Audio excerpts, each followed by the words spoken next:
How is it possible to remain present if you are fighting a serious illness where the outcome is not sure? Greetings from the UK. So somebody in England, perhaps it is I assume it is the person who is asking the question. How is it possible to remain present if you're fighting a serious illness where the outcome is not sure? Well,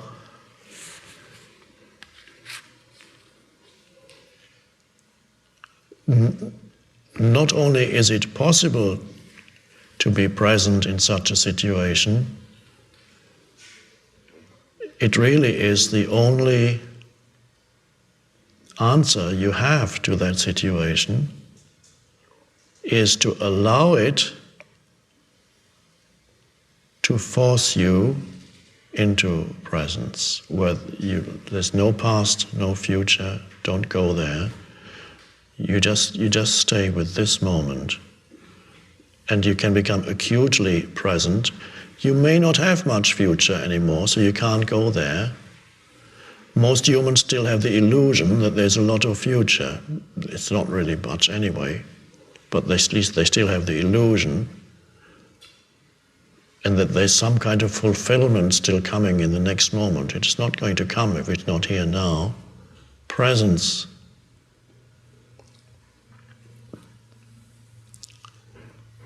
Especially a life-threatening illness. I have seen quite a few cases of people who awakened through contracting a life-threatening illness.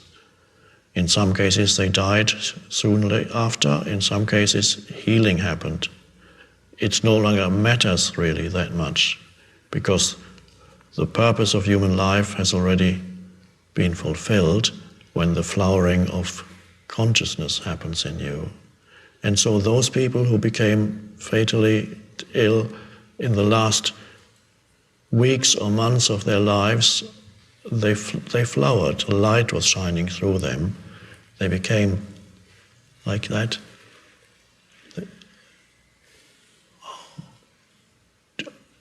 Thought subsided, presence arose, the personality got burned out of them and was replaced by just conscious presence. The personality in such a dreadful situation either has to suffer tremendously, it can't survive in that situation. Oh, what's going to happen to me? But if you surrender, it gets burnt up in presence, and all that remains of you, you die already, in other words. You die.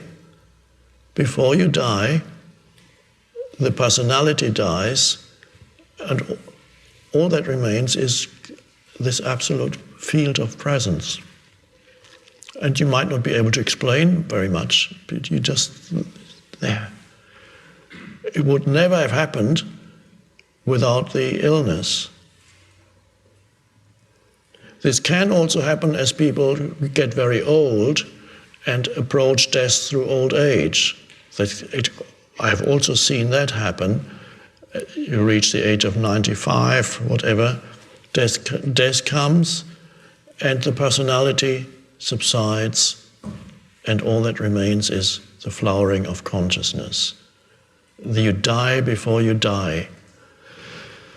That's an expression sometimes used, I don't remember where it comes from, maybe Sufism. Or you dying before you die is, so it can happen through serious illness, it can happen through the approaching death through old age. It can, dying before you die can also happen when you lose everything, through some disaster. Family members are lost, people around you, or you lose all possessions and all status, everything.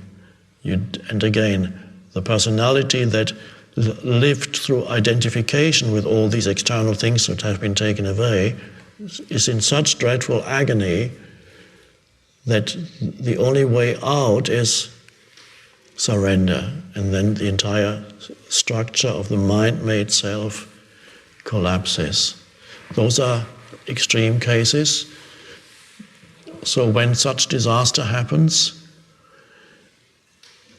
there's always that possibility there of grace suddenly appearing. So as I often say, grace is hiding behind every disaster. But for it to show its face fully, surrender is necessary.